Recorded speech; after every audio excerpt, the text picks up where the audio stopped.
tumayo mga kapatid.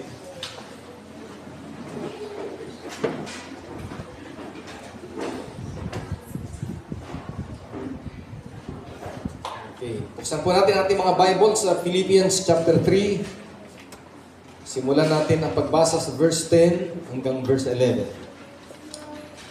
That I may know Him and the power of His resurrection and the fellowship of His sufferings, being conformed to His death, in order that I may attain to the resurrection from the dead.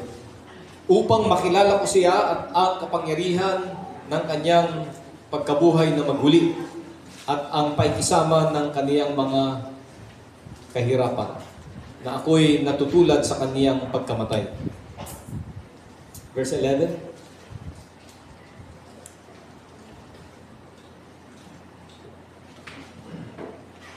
Upang kung aking tamuhin sa anumang paraan ang pagkabuhay na maghuli sa mga patay, in order that I may attain to the resurrection from the dead. Tayo po'y manalangin muna mga kapatid.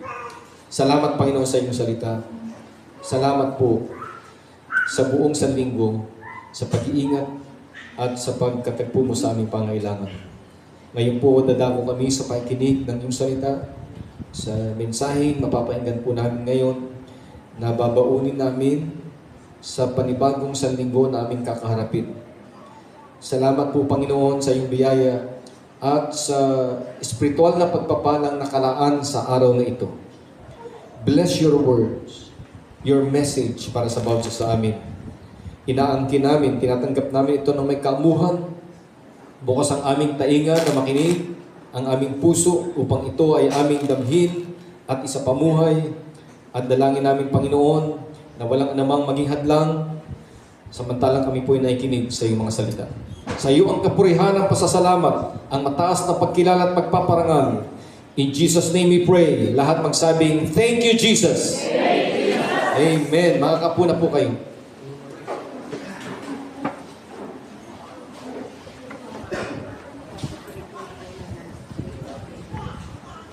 Tatlong bagay or point ang mapapansin po natin dito sa verse 10 and verse 11 na desire ni Paul na nais niyang makamit. Number 1 is that I may know Him. Ang makilala ko siya. Pangalawa, ang makilala niya ang kapangyarihan ng kanyang muling pagkabuhay.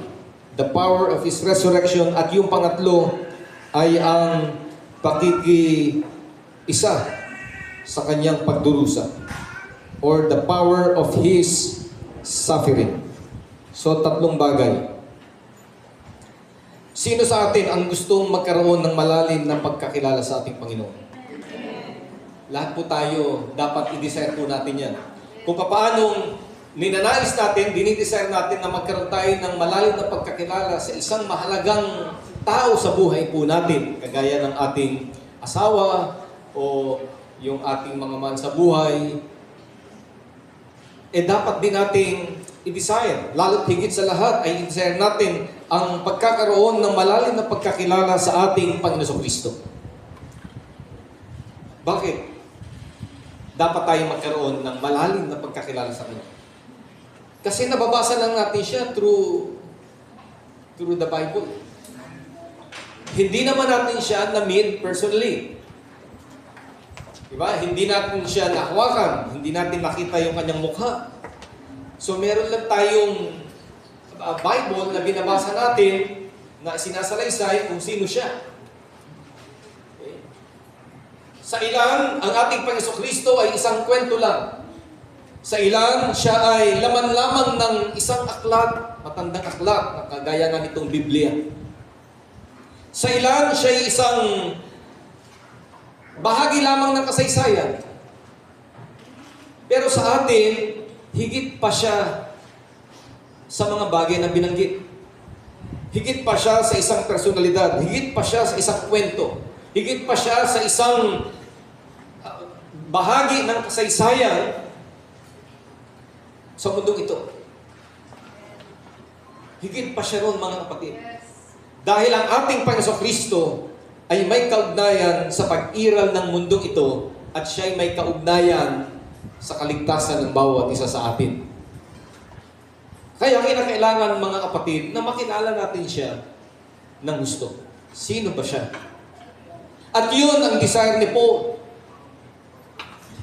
Si Paul ay isang tao na marami siyang bagay na pwedeng ipagmalaki. Pero alam niya na yung mga bagay na yun na kanyang ipinagmamalaki ay hadlang para hindi niya lubusang makilala ang ating Panginoon. Minsan tayo po, sa pagkakilala sa isang tao na gusto nating makilala, minsan marami ring mga hadlang para makilala mo siya. At isa sa hadlang para makilala mo siya ay, number 1, kung i-insist mo yung personal agenda mo lang sa isang tao, hindi mo siya lubusang makikilala kasi ang nananaig yung sa sarili mo lang. Meron ka bang nakitang tao na nanligaw ng babae? Bakit pa tayo nanliligaw? Bakit ba kami? Hindi kami nanliligaw, nanligaw. Pero mga kabataan, mga young people, bakit ba nanliligaw yung isang lalaki? Di ba? Para magkaroon ka ng ano? Para ano? Uy, sagot. Boys. Para magkakaroon ng kasiktahan? No. Para makilala mo. Di ba? Para maintindihan mo sino siya, anong personality niya, anong meron sa kanya, anong pagkatao niya. Yun eh. Pero sa tingin mo, makikilala mo siya ng lubos kung lalapit ka sa kanya at ang tanging nananaig sa mga lumalabas sa bibig mo ay patungkol ng patungkol sa iyo. Pwede ba yun? Pwede yun. Pero ikaw ang makikilala niya. Siya hindi mo makikilala, pero ikaw makikilala ka niya. So isa yung saan lang eh. Kapag ang nananaig ay yung sarili natin, imbes na yung tao na gusto natin makilala, hindi tayo magkakaroon ng malalim na pagkakilala sa isang tao. Kinakailangan makinig ka eh. Kinakailangan magmasid ka. Di ba? Kinakailangan magkaroon ka ng time. Ilapit mo yung sarili mo sa Kanya. Hindi yun tungkol sa iyo, tungkol sa Kanya. Sa ating Panginoon ay ganun din, mga kapatid. Alam ni Paul, hindi niya makikilala ang Panginoon, hindi siya magkakaroon ng malalim na pagkakilanlan sa ating Panginoon Kristo, maliban na i-give up niya yung mga bagay patungkol sa Kanya at maitaas yung mga bagay patungkol sa ating Panginoon Kristo. Kaya nga po, kung magbabackread tayo sa verse 9 hanggang verse 4 hanggang verse 9 ng Philippians chapter 3, mababasa natin doon na si Paul ay maraming pwedeng ipagmalaki. Siya ay isang Israelita, siya ay keeper of the law, walang dungis mula sa pagkabata. Siya po ay isang Pariseo, ibig sabihin, siya ay isang religious leader. Siya ay isang tao na malalim ang pagpapahalaga sa reliyon.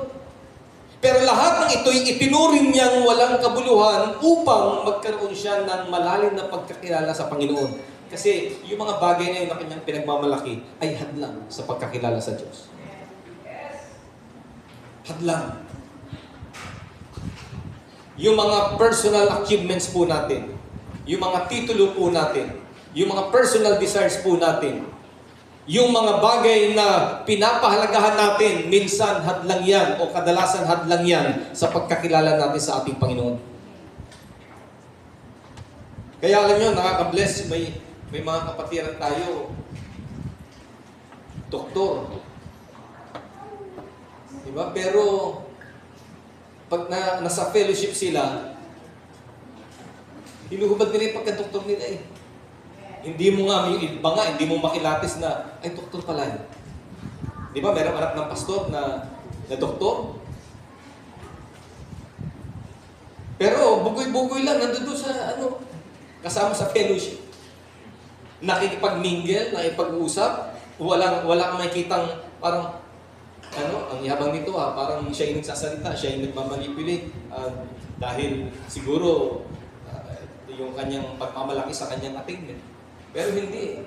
Di ba? Makikita mo, nagtatas ng kamay, makikita mo, nagpupuri sa ating Panginoon, makikita mo, ordinaryo at pangkaraniwan lamang yung kanyang itsura dahil alam niya na anumang titulo na nakakapit sa kanya ay hadlang para makilala niya ng lubos ang ating Panginoon Kristo.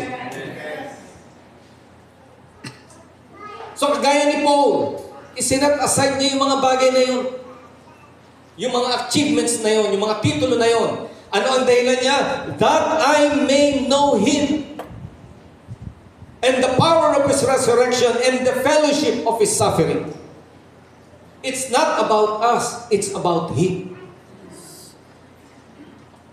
Gusto ba nating magkaroon ng malalim na pagkilala sa ating Panginoon? Isang tabi natin yung mga personal natin, mga kapatid, na pinagmamalaki sa buhay. Wala tayong maipagmamalaki.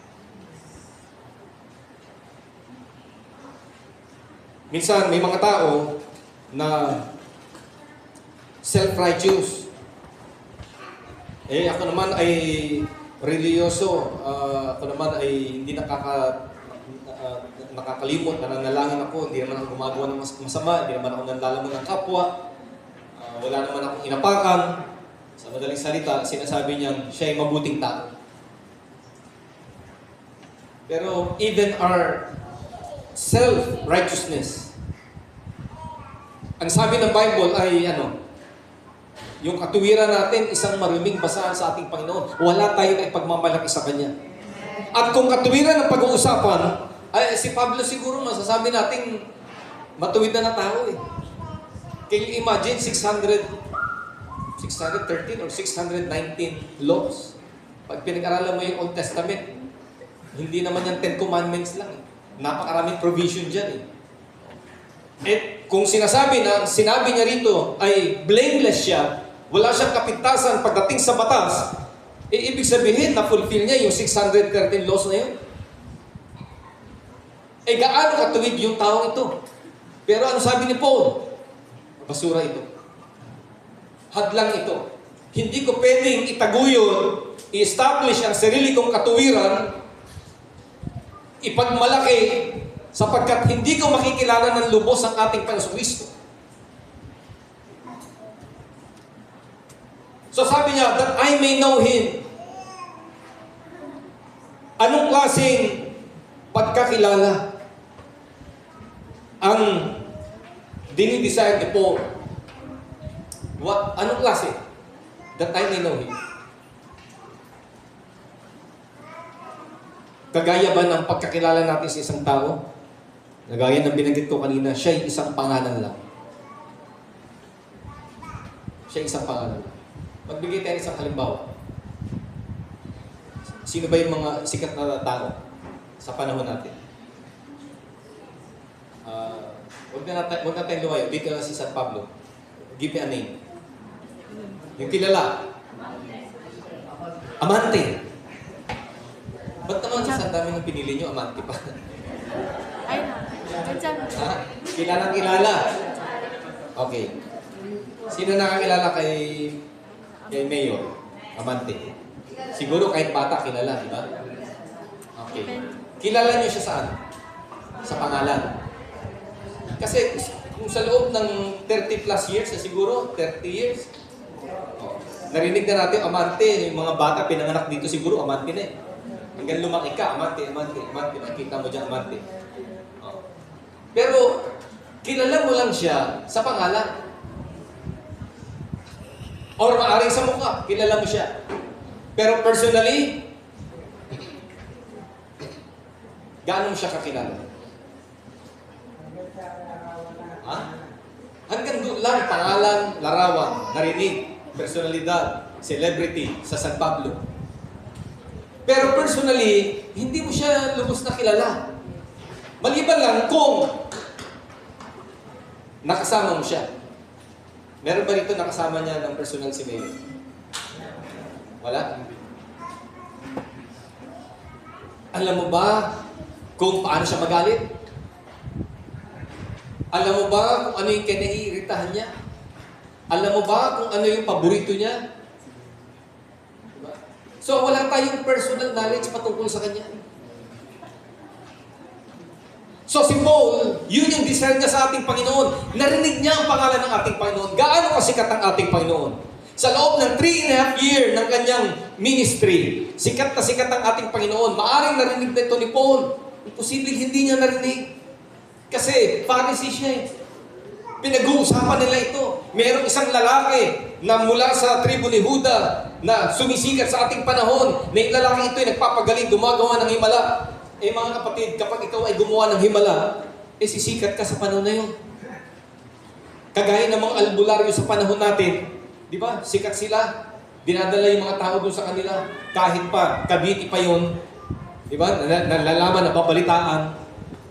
Gumagawa ng himala. Eh gaano karami ang himala na ginawa ng ating Panginoon? Sisikat talaga siya. Sumikat siya, mga kapatid. Imposibleng hindi siya kilala ni Paul by name. Pero si Paul walang personal na relasyon sa ating Panginoon Kristo. At hindi lalalim ang pagkakilala niya sa ating Panginoon, maliban na i-give up niya yung mga bagay na ipinagmamalaki niya. Bakit? Magbabaga sila ng Panginoon eh. Kasi yung mga bagay na ipinagmamalaki niya, sumasalungat sa aral at prinsipyo ng ating Panginoon Kristo. Di ba? Sino bang naging katunggali ng ating Panginoon? Di ba yung mga Pariseo, Eskriba?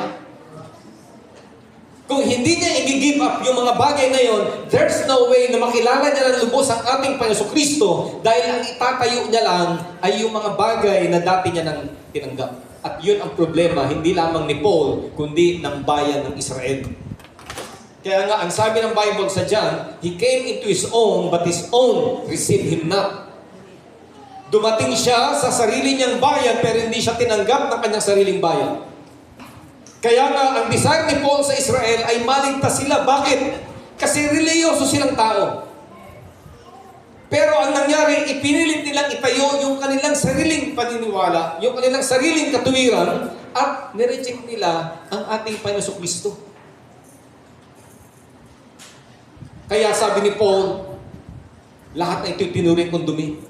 Walang kabuluhan kasi hindi ko makikilala ng lubos ang ating Panginoon Kristo maliban na alisin ko at i-give up ko ang lahat ng ito dahil ito'y sumasalungat sa ating Panginoon.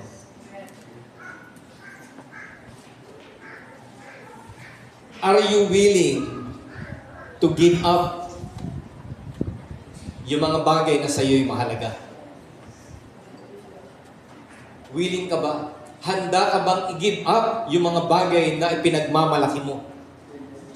Makamit mo lamang at makilala mo lamang ng lubos ang ating Panginoon Kristo. So, gaano mo siya kakilala?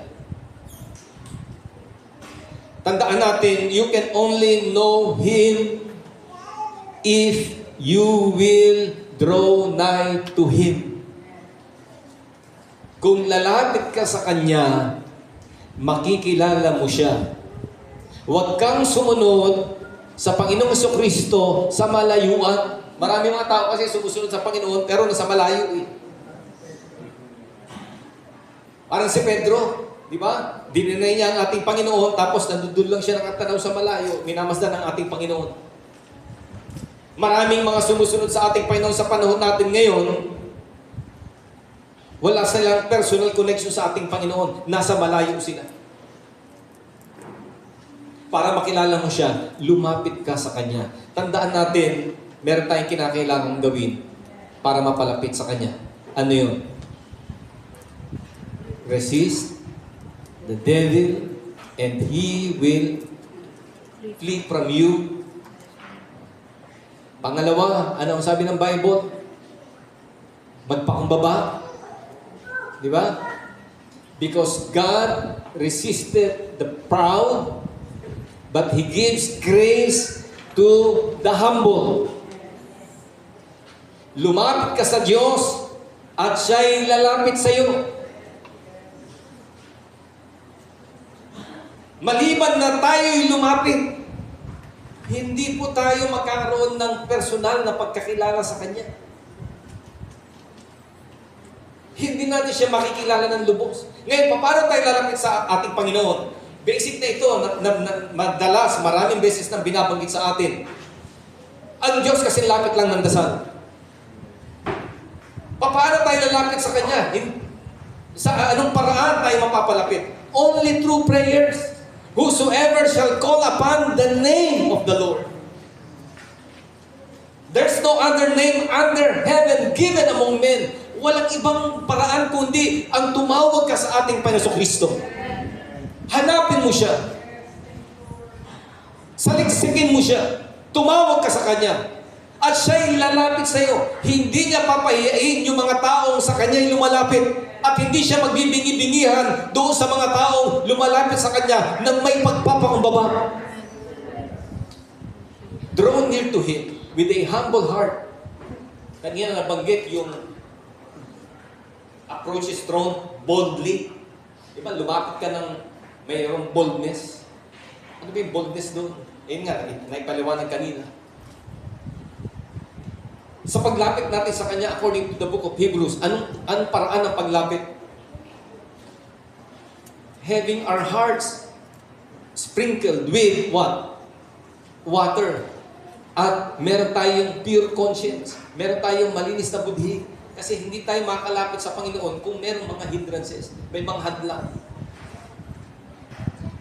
So, paano tayo lalapit? Only through prayer. But by invoking the name of Jesus, calling upon His name, na may pagpapakumbaba, may pagpapatira pa, dahil hindi tatanggihan ng Panginoon at hindi niya papahiyain yung mga taong may bagbag na puso at puso may pagpapakumbaba. That I may know Him. Only through prayer. Paano pa? Paano mo makikilala ang ating Panginoon? Sa pamagitan ng Kanyang salita. Tandaan natin, He is the Word of God. At ang Bible, mensahe ito, salita ito ng ating Panginoon. Marami kang mababasa rito. Kaya nga merong Bible na merong kulay pula, ang pagkaka-print na yung red na yon ay sinalita mismo ng ating Panginoon Kristo. Marami tayong mababasa rito na salita mismo ng ating Panginoon Kristo. As if God is, or Jesus is talking to you personally. Read it, basahin mo. Unawain mo. I-personalize mo. Panginoon, ikaw ito na umuusap sa akin. Marami yan mga kapatid. Basahin mo, makikilala mo siya through His Word. Pero paano tayo magkakaroon ng personal at malalim na pagkakilala sa Kanya if we only read our Bible once a week?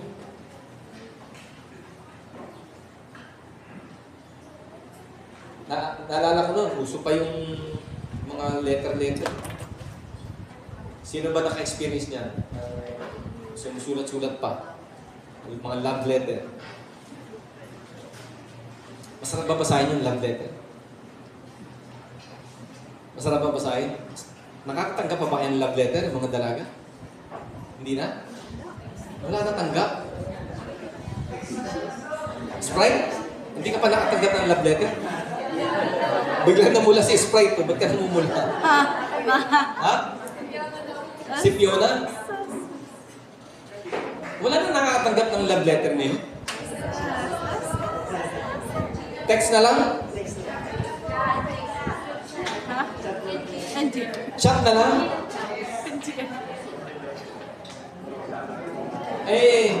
Andiyan pa ba, Sterlis, na itabi mo pa ba yung mga love letter natin? Nandiyan pa? May mga love letter namin na itabi-tabi pa natin eh. Pero, pag binabalikan ko, pag binabasa mo, merong dating. Meron dating. Ano, para kang, hindi mo maipaliwanag, meron kang nararamdaman na hindi mo mapaliwanag na habang binabasa mo, ay ikaw ay kinikilig. Habang binabasa mo, ikaw ay natutuwa. Hindi niya na-experience yun. Kaya kayo mga lalaki, subukan nyo rin, gumawa kayo ng love letter. Iba yung dating niyan eh. Kasi doon sa sulat, naibubuhos yung damdamin. Diba? Naibubuhos yung damdamin. Tapos gumagaling mag-English. Alam niyo ginagawa namin noon? Kami ang people, walang pambili. Walang pambili. Tapos gustong magpa-impress sa nililigawan. Ang gagawin namin ng nila Pastor Alan, nila Pastor June, punta kami ng National Bookstore. Tapos punta kami rin sa mga card. Tapos binubuklat namin yung mga nakalagay sa card. Ano ba maganda rito? So, kopyahin namin yun. Kopyahin namin. English English. Kopyahin namin. Di pasikat naman kami ngayon, love letter. Susulat namin. Hindi ko alam kung alam nilang kinopya lang namin o humahanga sila, uy, ang galing mag-English ni brother. Ha? Alam? Halata. So, love letter yan. Alam niyo kung mahal ninyo ang salita ng Panginoon, mahal natin ang salita ng Diyos, at binabasa natin ito na personal na sulat ng Diyos sa atin, at iniintindi mo, inuunawa mo, alam niyo, tingnan niyo ha, langit nangungusap sa iyo. Diyos mismo nangungusap sa iyo. Unawain mong mabuti. Sa pamagitan nito, makikilala mo kung sino siya. Sa pamagitan nito, naiintindihan mo, mararamdaman mo gaano kalalim ang pag-ibig ng Diyos sa iyo through His Word. So read your Bible. It's God's message for you. God's love letter for you. Read it. Damhin mo. Personalize mo. Sa akin ito, Panginoon, mensahe mo ito sa akin. At maraming pagkakataon na ako sa buhay ko, maraming pagkakataon na ako'y down, maraming pagkakataon na ako'y discouraged, maraming pagkakataon na ako'y nanghihina. But when I open the book, nung buklatin ko ang salita ng Diyos, parang hindi naman sinadya. Pero bakit yung pangangailangan ko, tumbok yung mensahe ng Panginoon para sa akin, at sa oras na yun, naramdaman ko yung kalakasan at pag-ibig ng Diyos. Prayer. Read your Bible. Magkaroon ka ng personal na pagkilala sa Panginoon sa paraan na ilapit mo ang sarili mo sa Kanya. Ikaw ang maglalapit. Ilapit mo sarili. Tumigil na tayo sa panahon na tayo yung inilalapit, ipinupush para makilala natin ang Panginoon. Hindi tayo lalagot sa ganun. Yung early in the morning, Kyle, gising na. Kyle, gising na. Kyle, gising na. Ano na? Bangon! Ligo! Ano na? Simba ngayon! Punta ka! Doon sa church!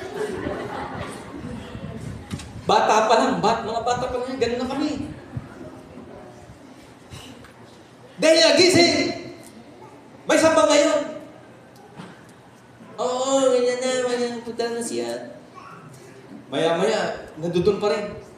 Diba? Yung mga time na ikaw ay tinutulak, pinupush. Pray! Mag-pray kayo! Mag-pray! Anong kala mo sa amin, hindi nagpipray? Hindi naman talaga.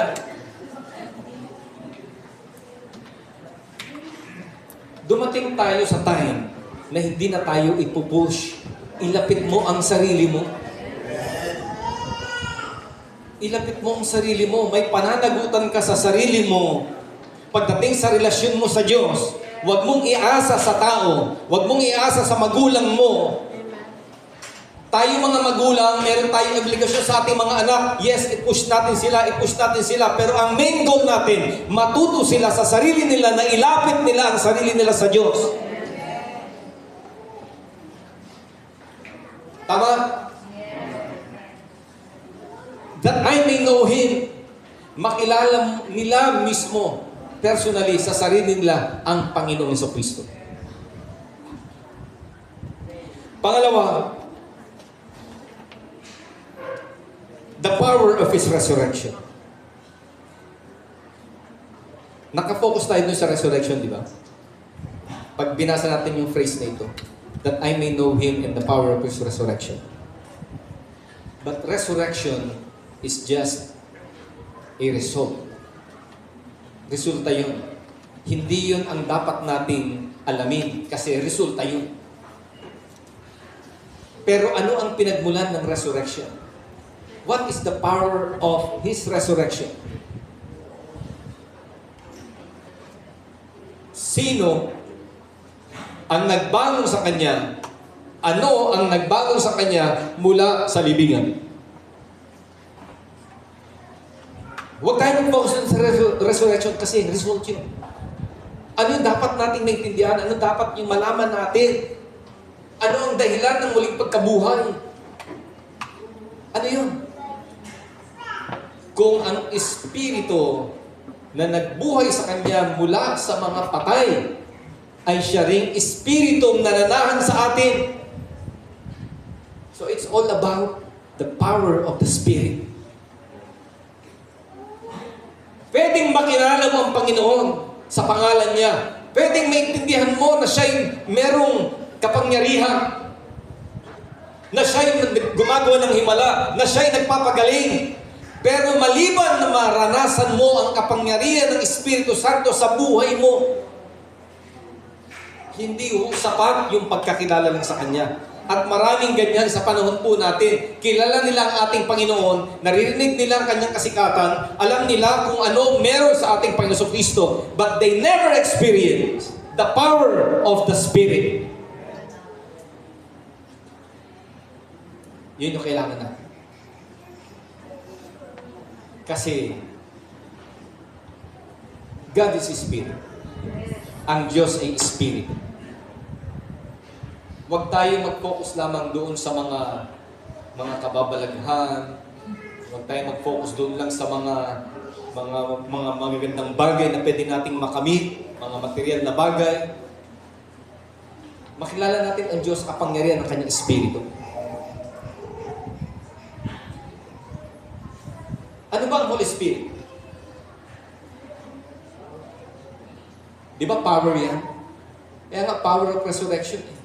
Alam niyo ba, in the same token, kung paano yung Espiritu bumuhay sa ating Panginoon Kristo, ganun din, yung kapangyarihan na yan, ang siyang mag-empower sa atin para magkaroon ng isang bagong buhay.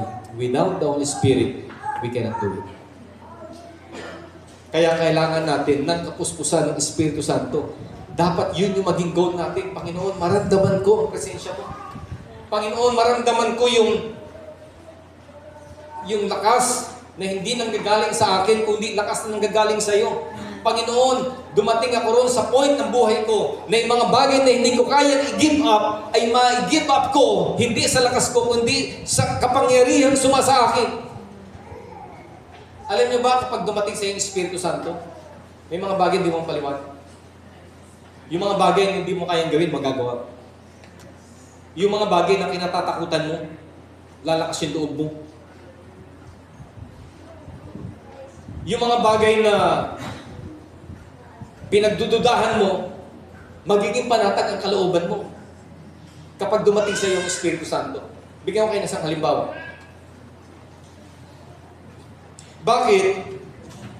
Ang biling sa kanila ng Panginoon, manatili kayo sa Jerusalem hanggang tanggapin ninyo yung pangako. Bakit naghintay sila? Hanggang sa dumating yung araw na sila mapuspos ng Espiritu Santo. Para saan yung Holy Spirit? Diba? Ang Holy Spirit ay kapangyarihan galing sa Diyos upang magawa nila yung pinagagawa ng Diyos sa kanila.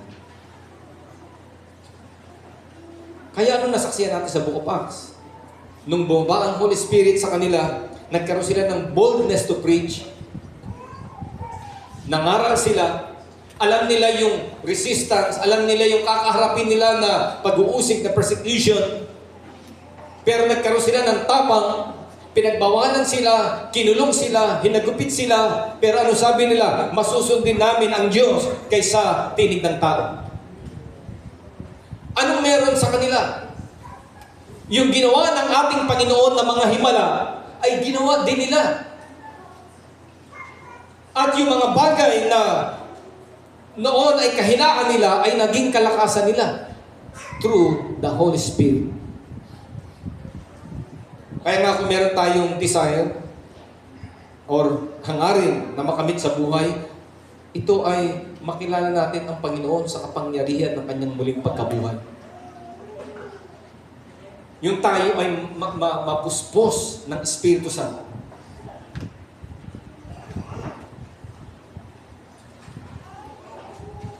Magkaroon tayong testimonya. Patotoo. Ilan dito sa atin? Taas ang kamay. Na-experience na kapangyarihan ng Holy Spirit. Huwag kayong mag-invento, huwag kayong magtaas ng kamay kung hindi. Pero kung na-experience din nyo, taas nyo inyong kamay. Walang naka-experience na kapangyarihan ng Holy Spirit. Bakit ko alanganin kayo? Hindi nyo na-experience kapangyarihan ng Holy Spirit? Okay. Ulitin ko tanong. Huwag kayong mahiya, huwag kayong matakot. Sino rito sa inyo na-experience ninyo sa buhay ninyo ang kapangyarihan ng Holy Spirit? Taas ang kamay. Okay. Tatawag lang ako ng ilan ha. Kasi wala tayong masyadong time. Taas nga ulit. Taas ulit. Iba, hindi tumaas. Tatawag ako, sabi. Sige. Paano mo na-experience ang kapangyarihan ng Holy Spirit kayo? Before po kasi, mahirap na kung ano ba, galing ka sa past na nandiyan yung vision, pagre-rebelde sa church, sa magulang. At alam mo, pag-questionin ka eh. At ang mag-question sa'yo, lalo na mga kapwa mo na within the church, mga kasama mo lumaki. Kasi it's a question to your, maninibago eh. Lalo na yung mga friends mo before na magtataka. Dati, di ba? Dati artista ka, galing niwala sa Diyos. Tapos ngayon, magaling ka. Magsasalta ka lang about sa kabutihan ng Diyos. Pero through the move of the Spirit, it gives us may moments of hesitation at times. Pero andun yung boldness and power na binibigay ng Holy Spirit. Not to hesitate, but to share. And ito yung patotoo ko in the past weeks, even in prayer meeting. Nandiyan yung galaw naman ng Espiritu. To share simple words of encouragement, yan man online or face-to-face. Hindi mo akalain na yung mismong mga kaibigan mo na hindi na naniniwala sa Diyos, namumutya na bakit kayo nagsisimba, bakit kayo paliban yung mga natin, mga gawain natin na mahalaga para din sa simbahan na yan na wala naman pinukuha. And yung akalain mo na ikukutya ka, sila pa yung namumove na ganyan pa rin yung Diyos nyo, ganyan pa rin yung Diyos na pinaglilingkuran nyo, matikitay mo rin. Amen. So, pag ang Espiritu ng Diyos kumilos, i-empower ka niya at bibigyan ka niya ng kakayanan na magawa yung isang bagay na hindi mo kayang gawin noon. Okay? Maging sa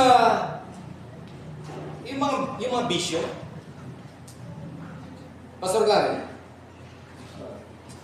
Larry, may patutuo ito eh. Tingnan natin kung ano ang kapangyarihan ng Holy Spirit sa buhay niya noong time na siya gabos ng bisyo. Nagpunin ko mga kapatid, ano siya ay bago pala nakakilala sa ating Panginoon. Nasa akin at lahat eh. Malakas pa ba sa sigarilyo at kung kahapon-hapon na naman. Pero sa kapatid ng ating Panginoon ay nawala ko yun. Pinagtan ko ng Panginoon sa buhay ko yung mga magandang bagay. Yung mga kapatid. Para nagbunga po yung pagkituwag natin sa ating Panginoon. At sa katulad ko po ngayon, nawala namin mag-iisip sa buhay ko eh. Kung hindi natin Diyos ay maparangalan. Amen. Hindi ko hinahanap yung gastos eh. Sabi ko gumagay sa Panginoon, pero ang Diyos na mag-provide sa atin. Yung po mga kapatid, sabi ko na, maibos na lahat.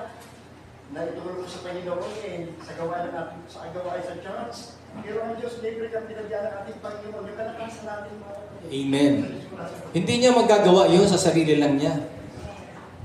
Kasi tandaan natin, ang kasalanan, ang fallen nature ng tao, gapos eh. Gapos. Pero doon mo makikilala ang Panginoon eh. Sa kapangyarihan, sa Espiritong tatahan sa iyo, na ang Diyos pala kaya magpalaya. Mas lalalim yung pagkakilala mo sa Kanya na, Panginoon, ganito ka pala, kaya mo pala. Yung mga bagay hindi ko kaya mo. Tatawag pa ang isa, si brother mo. Bago ko tawagan si brother mo, alam ko kasi buhay ng family nito eh. Problema ito ni Sister Eva eh. Sa bagay, problema mo rin naman si Sister Eva, di ba? Talagang iniiyak ni Sister Eva. At ako personally, nakita ko rin yung ugali niya, yung nakaraan niya. Brother mo, Pastor mo, brother mo.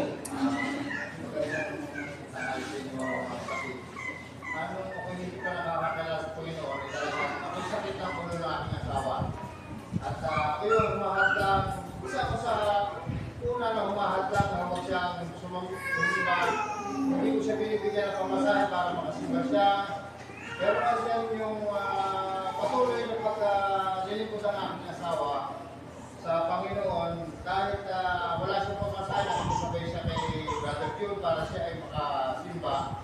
Pero salamat sa Panginoon at ito na ako ngayon, na kung araw lang din, kung araw lang ako hindi nakakakilala sa Panginoon na ako yung nagiging handa sa pagsimba ng aking asawa. Pero ako, sa ngayon mga kapatid, sa ngayon, ako yung araw ng linggo, ako ngayon yung nagpupo sa aking mga anak sa aking ako na dalian nyo at liligo pa ako.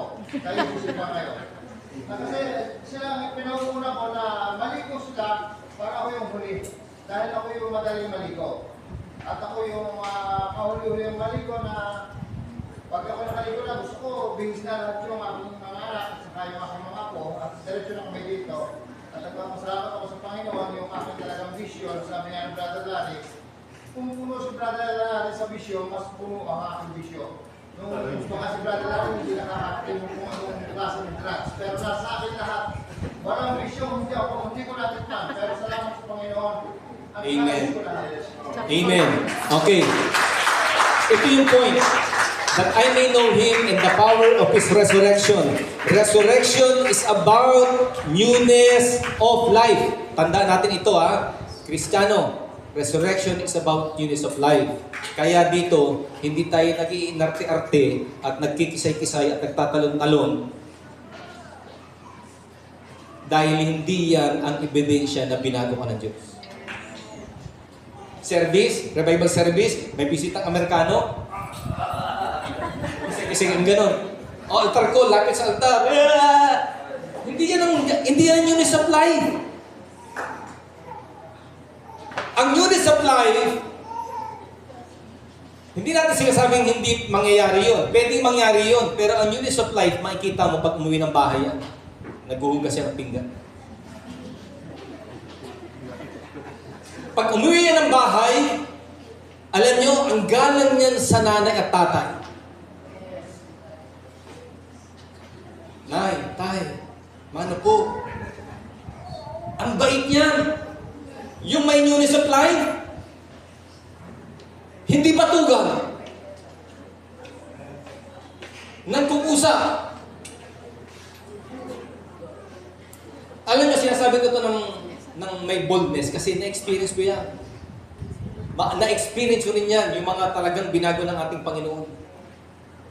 Yung mga malulupit sa asawa, kapag binago, pag uwi niya ng bahay, bumabait. Ba't yung iba parang hindi makapaniwala? Kasi naalala ko yung nanay ko. Yung nanay ko kasi, maingay, matapang yung nanay ko. Nung makakilala sa Panginoon, bumait. Bumait si nanay. Bagyo. Kasi makikita mo Kaya nga unang magsasabi na nagbabago yung isang tao, yung kasama mo sa loob ng bahay. Ngayon, tanongin ko, galing sa revival anak nyo, nagbago ba? Bakit? Bakit ganun yung sagot? May nagbago ba? The power of His resurrection. Kung talagang kilala mo ang ating Panginoon Kristo, di ba? Makikilala mo siya sa kapangyarihan ng kanyang muling pagkabuhay kung ang Espiritu ng Diyos tumahan din sa iyo. Pero hindi naman natin sinasabing absolute yun. Tao pa rin tayo, minsan nagkakamali tayo. Huwag kang ma-discourage, patuloy ka lang. Kasi yung newness of life, hindi naman ibig sabihin yan, perfection, na talagang, para ka ng anghel Hindi. Kasi naalala ko kwento ko din, sinanay, bait na nanay ko. Nakasakay ng jeep. Biglang umarangkada yung jeep, galing sa simbahan, biglang umarangkada yung jeep, napamura pa rin. Pero hindi na yun yung mura na kagaya noon na dala ng pagiging bago pa, di ba? Pero unti-unti tayong nire-refine ng ating Panginoon. Unti-unti tayong binabago. Ang kinakailangan lang, patuloy kang mag-yield magpailalim, magpasakop sa Espiritu ng ating Panginoon Diyos. So that I may know Him in the power of His resurrection. Pangatlo, and the fellowship of His suffering. Naniniwala ba kayo na higit mong makikilala ang ating Panginoon Kristo sa panahon ng iyong mga pagdurusa?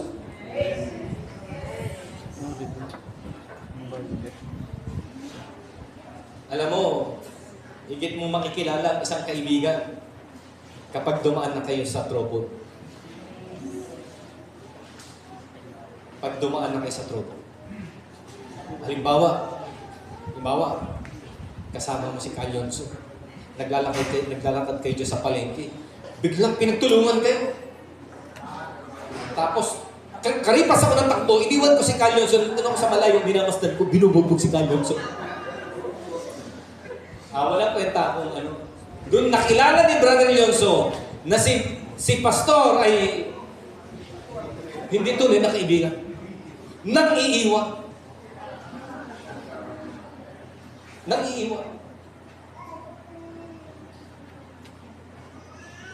Alam niyo, makikilala niyo ang Panginoon kung sino siya. Bakit? Kasi doon sa panahon ng suffering, problema, mga trial sa buhay mo, hindi ka niya iiwan, pababayaan. Maraming beses na yan, mga kapatid. Maraming pagkakataon na sa buhay natin. Higit natin nakilala ang Panginoon dahil doon sa mga panahon na tayo ay nasa bagyo, panahon na nasa kadiliman, panahon na tayo ay lugmok, panahon na tayo ay inuusig at sinusubok sa pananampalataya. Yun yung panahon na kilala natin na ang Panginoon pala hindi nang iiwan. Ang kinakailangan lang, magtiwala tayo sa Kanya. Trust Him. Kasi minsan, yung trouble, hinahayaan niyang ma-experience natin to the max, na fullest. Tapos, doon lang sa dulo, doon tayo sasagipin. Pero doon sa panahon na nagsasuffer tayo, dinadanas natin, parang nakawalan tayo ng tiwala, nag-question tayo na saan ka na Panginoon. Pero tinitest lang pala ng Panginoon yung ating pasensya. Pero tandaan natin, yung timing ng Diyos, hindi late. Laging on time. Hindi niya tayo pababayaan o pagkukulangin. Doon sa mga panahon na walang-wala ka na, doon sa panahon na talagang babagsak ka na, nakasalo ang ating Panginoon. Ginamit ng illustration ito, doon sa message sa pagsangahan. Nung bata niya sila kayo, nilalaro ko yan. Yung trust ng anak sa magulang, nandoon talaga yan. Huwag mo lang dadalain. Huwag mong sisirain yung pagtitiwala nila. Nung mga bata yan, si Kay, lalagay ko sa ibabaw na gano'n. Tapos sasabihin ko, talon. Ginagawa niya yun. Tapos, tatalon naman, sasaluhin mo. Bakit siya tumatalon? Kita ka niya. Yung trust nandoon. Pero, pag nilagay mo yan dito at nandito ka sa gilid, at sabihin mo, talon! Sa tingin mo, tatalon? Hindi tatalon. Wala sasalo. Si Dea, nung bata yan, tataas ko doon sa sampayan, kakapit ko kamay niya. Tapos bibitawan ko. Sigatin mo gano'n siya. Papa! Tapos doon sa time na hindi niya na kayang ngalain ng pagod na, babagsak siya, pero sasaluhin ko naman siya. Pero siguro, huwag mong gagawin yan sa anak mo na hindi ka siguradong masasalo. Naalala ko yung apo ni Pastor Umpad. Nako, apo pa naman ni Pastor Umpad. Si Jeff, nung bata, may apo yan si Pastor Umpad na ang cute, bochok, malusog na bata. Pinaglalaroan namin nila Pastor Alan, si Pastor June. Ako, hinahagis-agis, gano'n. Tapos, layo. Agis. Agis na gano'n, pasa-pasa. Tuwan-tuwa kami kasi yung bata, tuwan-tuwa din. Na lumilipad siya. Nako, umaatras pa lang na gano'n si June. Inihagis na ni Alan. Hindi pa nga nakating, umaatras pa lang. Hindi.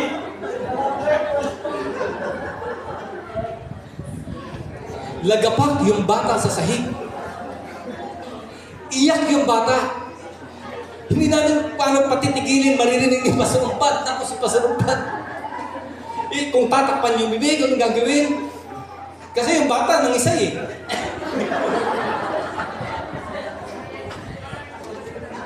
Alam niyo, pagtapos doon, wala na tiwala sa amin. Ayaw na lumapit sa amin. Nadala.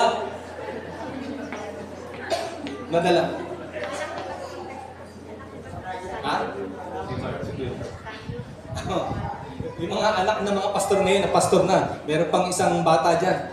Anak ni Pastor Mario Castaño, yung youth president ngayon, national youth president. Bata yan, sa PEC kasi, may mga upuan doon na bench. Pag wala ng upuan, sobrang dami na ng tao, inaakyat namin yun. Yung upuan, ginawa nilang padulasan. Inangat na gano'n, nilagay ito sa ibabaw. Tapos nag-slide. Ganun sila. Si Pastor Jerv, si Pastor Mark Castaño, tsaka yung kuya niya, si Morris. Naku, mga kapatid, magkasabay sila. Nagpadulas. Biglang natanggal doon sa pinagpapatungan. Tumama yung ulo ni Mark, nadaganan ni Jerv, at yung bata, ganun pala pag nababagok, no? Yung tumitigas yung, nanginisay na gano'n. Kami lang nandoon. Hindi namin alam kung paano ang gagawin. Bata rin kami. Ito yung point doon. Ang point doon, ang bata nadadala. Hindi na magtitiwala. Hindi na magtitiwala. Ngayon tanungin ko sa inyo, meron bang moment na nandun ka sa bingit ng pagkahulog at hindi ka sinalo ng Panginoon? Meron bang moment na nadala ka na sinabi mong ayoko na, ganyan pala ang Panginoon? Nagpapabaya. Meron bang ganon, mga kapatid? Kaya nga, higit mong makikilala ang Panginoon doon sa suffering. Kaya nga, pag dumaraan ka sa mga pagsubok, anong sabi ng Bible? Count it not strange. Huwag kang magtaka pag may dumarating na pagsubok. Dapat nga, matuwa ka. Bakit ka dapat matuwa? Meron bang ganon? Normal ba yun? Ano ka, baliw? Dumadaan ka na nga sa pagsubok, matutuwa ka pa? Bakit mo dapat ikatuwa? Kasi yan yung pagkakataon. Makikilala mo ng lubos ang Diyos. Papaano siya kikilos. That I may know Him and the power of His resurrection and the fellowship of His suffering. Kaya nga ang sabi ni Paul, I press toward the goal. Upward call of God in Christ Jesus. Nagtutuloy-tuloy siya. Nagpapatuloy siya. At yun din ang paalala sa bawat isa sa atin. Ang sabi sa mga preceding verses 14 hanggang 17 ng chapter 3, ang sabi dito, let's have this attitude. Magkaroon tayo ng ganitong pag-uugali. Pangalawa, keep living by the same standard. Gawin natin standard ito. Gawin natin itong pamantayan sa buhay natin. At ang sabi sa pangatlo, follow the example and observe those who walk according to the pattern. Sumunod daw tayo sa mga halimbawa at obserbahan natin, i-observe natin yung mga paglakad ng mga taong nauna sa atin.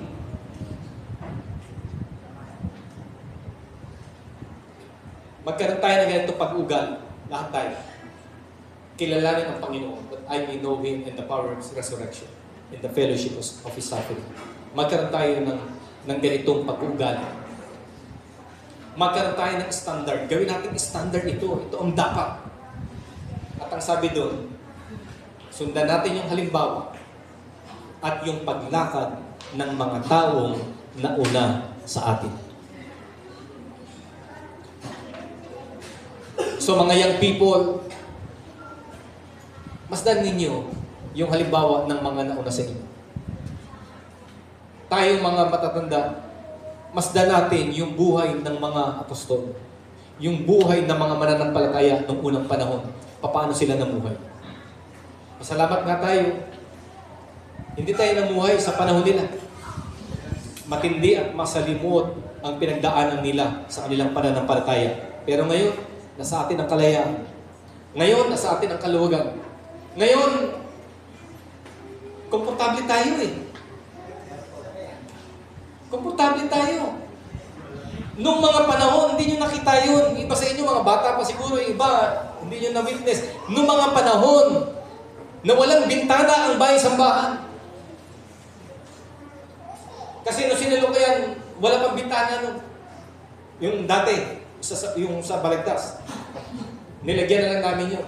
Pero noon, walang bintana yun. Yung nagsiservice ka, habang nagsiservice ka, tatakbo yung manok. Nandun yung aso, si Og. Naalala niyo nun?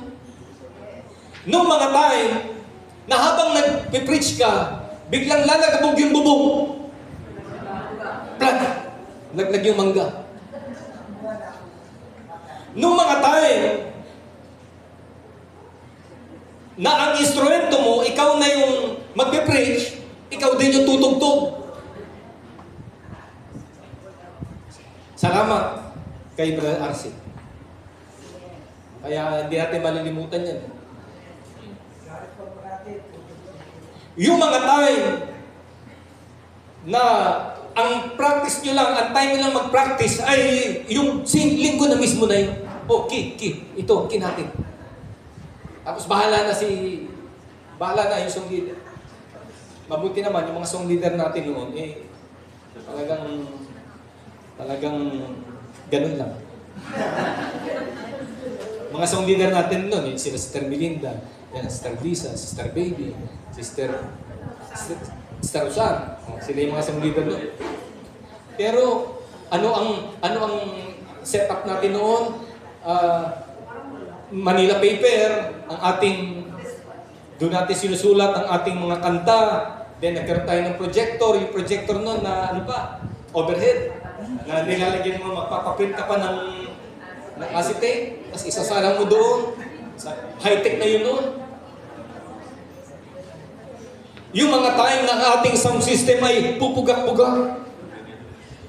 Yung time na ang ating church anniversary, ang ulam natin ay ginataang langka, munggo, minudong gulay. Alala niyo yung mga time na yun? Noong mga time na yun, kumakain tayo na ang plato natin ay plastic. Na pagtapos kumain, inihahagis doon sa... Hagis na doon, hindi naman mababasag. Pero ngayon, komportable tayo. Naka-aircon. Magdagdag kayo ng bayad, malaking ating bill. May upuan tayo. Meron tayong mga monitor. May mga sound system na tayo. Di ba? Malaki na pinagbago. Pero tandaan natin mga kapatid, bonus lang yung mga yan. Dapat maintindihan natin yung lalim ng relasyon sa Panginoon. Mapaglilingkuran ba natin ang Diyos kapag wala niya? Mapapahiya tayo sa Quezon. Mapapahiya tayo sa Mindoro. Mapapahiya tayo sa Marinduque. Kasi wala silang ganito na kagaya ng sa atin. Pero kung magpuri sila, tagaktak ang pawis, para ka sa oven, pero tumatalon, pumapalakpak, umaaway sa ating Panginoon. Naglalakad ng malayo, makarating lamang sa bahay-sambahan, pero maputik, pero mainit na naglilingkod sa ating Panginoon. Yung mga young people, walang luxury na kagaya na sa atin. Ang pagkain, hindi kagaya ng mga kinakain nyo. Di ba? Pero nasa atin yung karangyaan, nasa atin yung comfort. Pero ang kulang naman sa atin, yung lalim ng pagkakilala sa Panginoon, ang paglilingkod sa Kanya. Dapat makilala mo siya ng lubos. Dahil kung kilala mo siya ng lubos, hindi mo paglilingkuran siya na pagkaraniwan lang. Kung kilala mo siya ng lubos, hindi ka mag-offer sa Kanya ng mga bagay na walang halaga. Tayong lahat ito ngayon.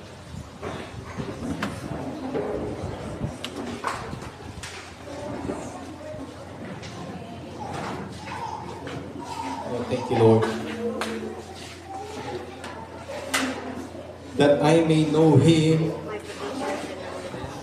Gaano kalalim ang pagkakilala mo sa Panginoon? In the power of His resurrection, binago ka ba niya? In the fellowship of His suffering, napatunayan mo na ba na siya ay Diyos na hindi nagpapabaya? Diyos na hindi nang iiwan? Gaano mo siya kakilala? Hallelujah. Thank you, Jesus. Thank you, Jesus. Thank you, Lord. Habang tayo po ay naghahanda ng ating mga sarili, isentro natin ang ating kaisipan sa ating Panginoon. Hallelujah. Bawi tayo ng isang papuring awitin. And let us prepare our hearts. Gumawa tayo ng atmosphere na kung saan ang presensya ng Diyos ay ating anyayahan at malayang makakilos sa ating kalagitnaan.